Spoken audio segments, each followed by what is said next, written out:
The Conservatives and Labour have come under pressure over claims they could be forced into a post-election deal with UKIP or the SNP, respectively. The polls suggest there may be a hung parliament after May 7, raising the possibility of a coalition or a deal between different political parties. Labour has called on the Tories to come clean over whether they would team up with UKIP in that event.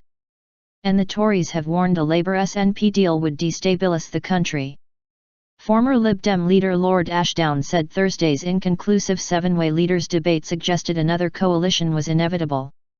The televised event featured David Cameron, Ed Miliband and Nick Clegg alongside UKIP leader Nigel Farage, the SNP's Nicola Sturgeon, Green leader Natalie Bennett and Plaid Cymru's Leanne. The opinion polls suggested there was no clear winner from the debate, but commentators said it made the British political system look very different from the traditional 2- or 3-party setup. Look down the lens. With the polls pointing to there being no overall winner on May 7, there has been pressure on the parties to say what they would do if they did not win a majority. Nigel Farage has described David Cameron as somebody we can sit down and talk to, but he said UKIP could never do a deal with Ed Miliband because of his stance on the EU referendum. Labour's Shadow Health Secretary Andy Burnham said the public deserved to know whether the Conservatives plan to do a deal with Mr Farage's party. He has written to David Cameron urging him to set out his intentions.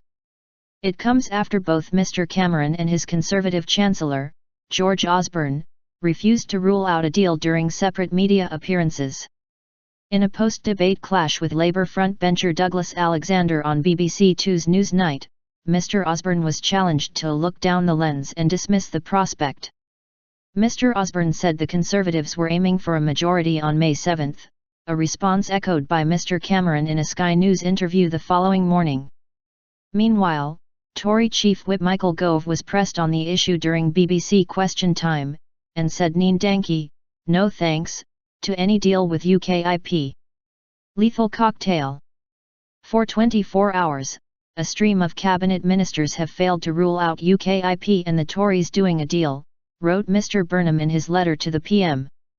He claimed a pact was supported by large numbers of Tory MPs and activists, and warned it would be a poisonous proposition which would harm the NHS. "It is now essential that you come clean about your plans," he demanded.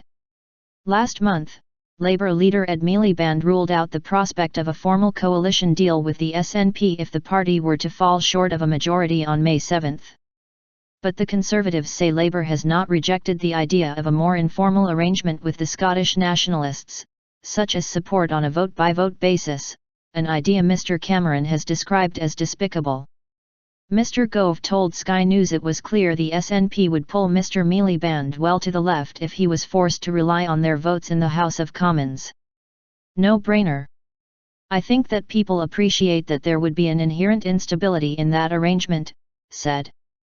He said people would not like the potential chaos of Mr Miliband as Prime Minister having to run every decision past the SNP, who would only work in the interests of Scotland and Scottish nationalism. "If the country chooses to, it could vote for a patchwork coalition. I prefer to say a lethal cocktail of different parties which all have different objectives. There would be an automatic instability," Mr Gove added. But Mr Burnham told the BBC Labour had been clear it would not want to see any deal that furthered the prospects of the breakup of the United Kingdom. He accused the Conservatives of talking up an SNP-Labour pact to distract attention from the prospect of a Tory-UKIP arrangement.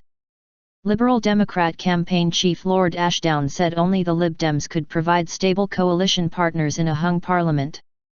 "You have got three choices," the former party leader said.